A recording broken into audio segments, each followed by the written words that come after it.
Yami et bien tu vas pas. C'est la meilleure. Que mon bon mano, mbamba, un bon moment, que le bon mano ne voit. Tout comme ces citoyens, chaque personne possède une langue d'origine dans laquelle elle s'exprime. L'on parle de la langue maternelle ou la langue natale, qui est la première langue qu'un enfant apprend et qui est un vecteur de transmission des valeurs et des connaissances sociales. Pour l'Organisation des Nations Unies, une culture de paix ne peut se construire que dans un espace où tout le monde a le droit d'utiliser sa langue maternelle pleinement et librement dans toutes les différentes situations ou circonstances de la vie. La langue maternelle occupe une place importante dans nos sociétés et sa préservation est aussi capitale. Pour les autochtones, l'enfant parle déjà le mina ou bien l'évé depuis sa maison. Et il continue les enseignements avec ça à l'école. On commence en évé et certains mots français sont injectés par moment. Nous avons les enfants étrangers, ils ont des difficultés. Eux, on parle français pour qu'ils nous comprennent. Pour gagner la confiance même de l'enfant, il faut lui parler en sa langue.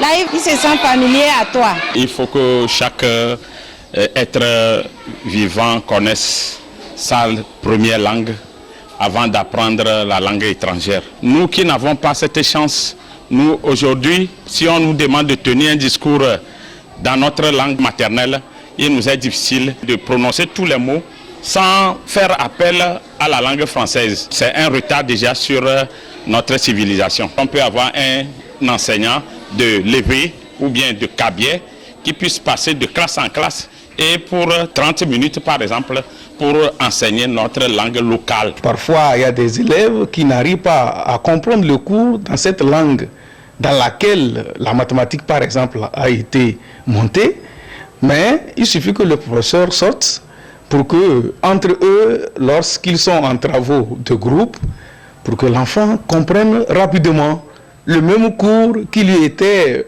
magique quand le professeur utilisait la langue étrangère. Vous allez les voir souvent dans les travaux de groupe en langue vernaculaire. Ils s'expriment mieux, ils se comprennent mieux dans leur langue locale.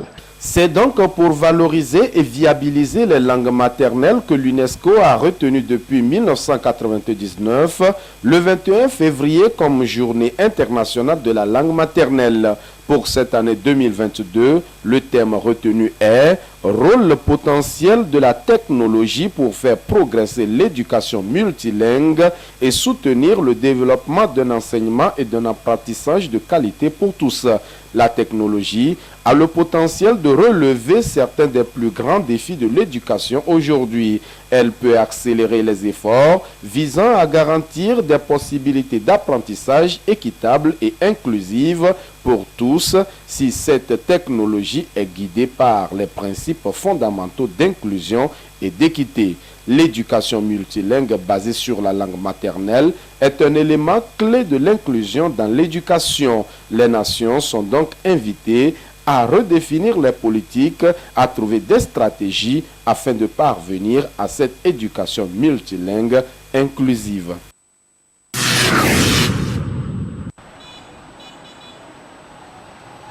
Depuis vendredi dernier, l'on a constaté des attroupements dans plusieurs stations d'essence de la capitale Lomé.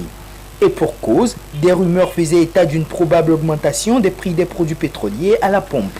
Une situation qui aurait semé une inquiétude générale au sein de la population, notamment auprès des conducteurs d'engins à moteur qui avaient pris d'assaut les quelques stations ayant encore du carburant à vendre.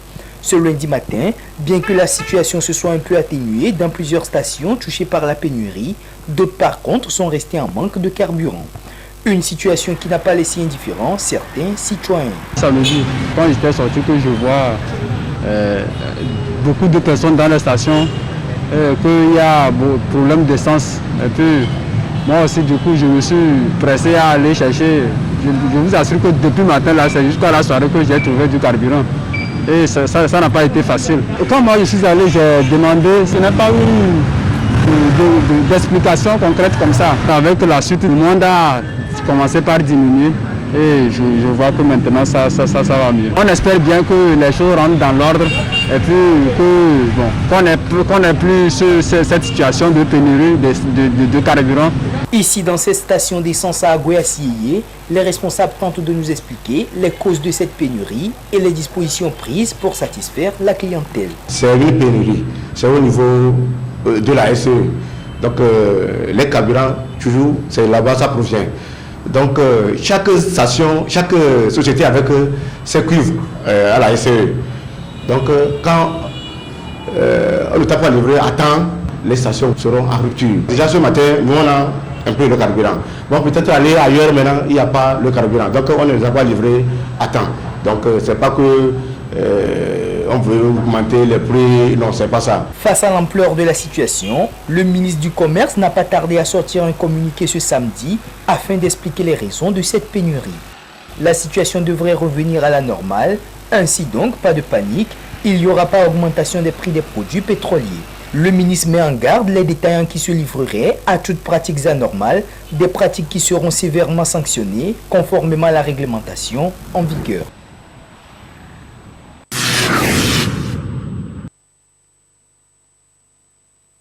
Au Togo, le taux d'accroissement urbain est estimé en 2015 à environ 4%. Aussi, 40% des populations togolaises habitent dans les villes. Ce taux, selon les prévisions, devra se multiplier d'ici 2025. Une situation due a priori au libéralisme foncier. Si cette réalité entraîne la mixité sociale, le revers, c'est aussi l'occupation anarchique de l'espace. Conséquence, il est difficile de planifier le développement harmonieux du territoire. Si l'État n'est pas propriétaire terrien au Togo, il met désormais en place une politique de planification qui passe par le schéma directeur ou plan directeur d'aménagement et d'urbanisme des villes. Le schéma directeur a vocation à fixer les projets d'intérêt général. Il est un guide de planification des décideurs. Le schéma directeur définit essentiellement l'affectation générale des sols et présente les grands équipements structurants du tissu urbain. Un schéma directeur peut déjà prévoir l'emplacement d'un grand marché, peut prévoir l'emplacement d'une université. Il est donc difficile de réaliser des programmes ambitieux de développement sans le schéma directeur.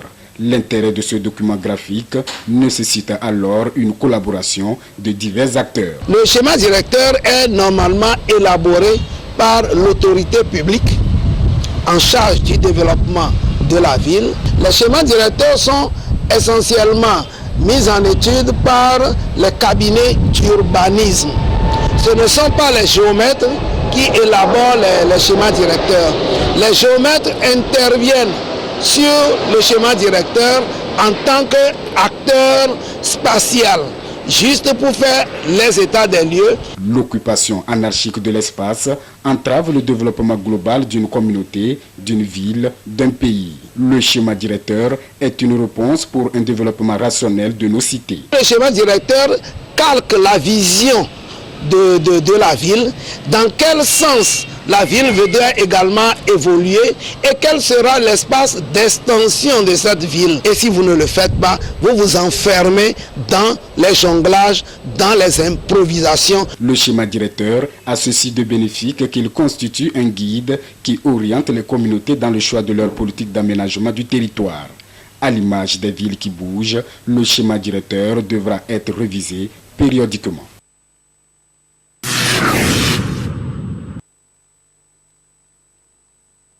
Prendre un médicament lorsqu'on est malade est le moyen idéal pour se soulager. Seul un spécialiste de santé est donc habilité à diagnostiquer le mal et à prescrire des produits adéquats. Mais l'un des désagréments parfois constatés après la prise d'un médicament est la manifestation des effets secondaires. Quand on prend un médicament, c'est pour un objectif précis. Donc c'est ce que nous appelons l'indication ou le but du traitement. Seulement, un médicament va travailler pour l'accomplissement de cet effet thérapeutique, de ce but, mais aussi peut provoquer des effets non voulus. C'est l'ensemble de ces effets non voulus suite à la prise d'un médicament qu'on va appeler effet secondaire. Alors il y a une chose qu'il faut nuancer tout de suite, c'est qu'il y a une différence entre ce qu'on appelle entre guillemets effet non voulu ou effet secondaire et ce qu'on appelle souvent effet indésirable. Parce que certaines fois, on aurait envie de prendre un médicament pour un but précis. Mais les effets, autres que l'effet voulu, peuvent certaines fois ne pas être gênants. Dans le cas où ces effets ne sont pas gênants, ils sont certes secondaires, mais ne sont pas tout de suite indésirables. Tout se trouve dans l'appréciation et dans les conditions de prise de ce médicament. Les médicaments agissent pour un but spécifique, rétablir un équilibre dans l'organisme. Mais lorsque les effets secondaires, surtout indésirables, adviennent, des dispositions sont à prendre. Lorsque vous prenez un médicament et que vous le prenez bien, il y a toujours le risque d'avoir des effets indésirables. Les effets secondaires peuvent advenir donc pendant les prises dans les conditions requises par le médecin ou le pharmacien. Et ça permet directement de classer les effets indésirables en deux grands groupes. Ceux qui sont prévisibles, c'est-à-dire ceux auxquels on s'attend. Et donc dont on a prévu des dispositions pour en prendre compte ou en prendre charge. Et puis il y a les effets indésirables, imprévisibles, ceux qui n'ont pas eu à être notés pendant le développement même du médicament et qui font effet de surprise. Et donc dans tous les cas, la meilleure des choses à faire, c'est qu'il faut éviter l'automédication d'abord, comme ça avoir une référence à qui s'adresser au cas où il y a un effet indésirable. Et c'est à cette référence, le médecin ou le pharmacien, d'apprécier si cet effet indésirable est prévisible, a été prévu en fonction du type d'action du médicament, ou bien si c'est un effet indésirable imprévisible. Soit il vous rassure en vous disant que cet effet indésirable ou cet effet secondaire, qui n'est pas aussi gênant pour vous, va passer. Puisque c'est prévisible, il en connaît les contours, il vous rassurera. Ou soit, secondo, il vous prescrira des médicaments adjuvants qui peuvent contrecarrer l'effet indésirable. Parce que c'est possible, étant donné que c'est prévu, il y a donc des moyens de contournement ou donc de prise en charge de ces effets secondaires ou indésirables tout en continuant le traitement. Et la troisième possibilité, c'est carrément que cet effet indésirable, qu'il soit prévu ou imprévu, touche à votre état de santé, ne vous permet pas de continuer le traitement et dans ce cas, on change de traitement ou on arrête tout court. Les effets secondaires sont inévitables dans la prise de médicaments, mais pour réduire leurs nuisances, il est conseillé d'éviter l'automédication et surtout, toujours consulter son médecin avant et pendant la prise de tout médicament.